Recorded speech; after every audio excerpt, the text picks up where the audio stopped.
ఇప్పుడు రావి చెట్టును పూజిస్తూ ఉంటారు. అవును. అదే 2 గోడల మధ్య రావి మొక్క వచ్చిందనుకోండి, దాన్ని వెంటనే తీసి తుంచి బయట పడేస్తుంటారు. అది అశుభం అంటూ ఉంటారు. ఏంటది? రావి చెట్టు దానికి 3 రకాలైనటువంటి లక్షణాలుంటాయి. మూలతో బ్రహ్మరూపాయ, మధ్యతో విష్ణురూపిణే, అగ్రత శివరూపాయ అన్నారు.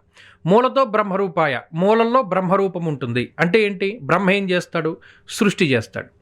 చాలామందికి గర్భస్రావం అవుతూ ఉంటుంది, అబార్షన్స్ అవుతాయి, లేదా సంతానం కలగదు. వాళ్ళు ఏం చేస్తారు? రావి వేప కలిసి ఉన్నటువంటి చోట దారం చుడుతూ ఉంటారు చెట్టుకి 21 సార్లు, 54 సార్లు ఇలా ప్రదక్షిణ చేస్తూ. ఎందుకంటే ప్రతి శనివారం నాడు మార్నింగ్ టైంలో సూర్యోదయానికి ముందు ఉండేటువంటి శన్యూష కాలంలో ఈ చెట్టు నుండి కొన్ని ఓజోన్స్ బయటకు వస్తాయి. ఆ ఓజోన్స్ ఏ శక్తిని కలిగి ఉంటాయి? వీరిలో గర్భస్రావాన్ని తగ్గించేటువంటి ఓజోన్స్ వస్తాయి.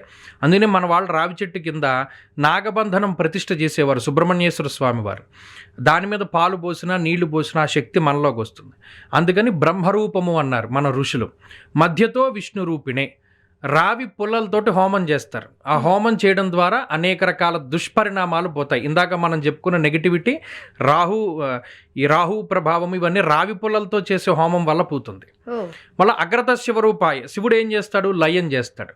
మళ్ళీ రావి చెట్టు చిగుర్లలో ఒక రకమైనటువంటి సొల్యూషను అబార్షన్ని కలగజేస్తుంది. అందుకని అగ్రత శివరూపాయ అన్నారు.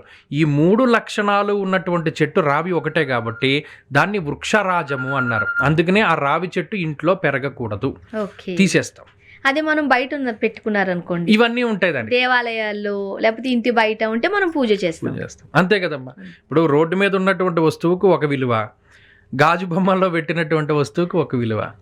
మనం జాగ్రత్తగా పరిశీలించుకుని దాన్ని ఆచరిస్తే సరిపోతుంది.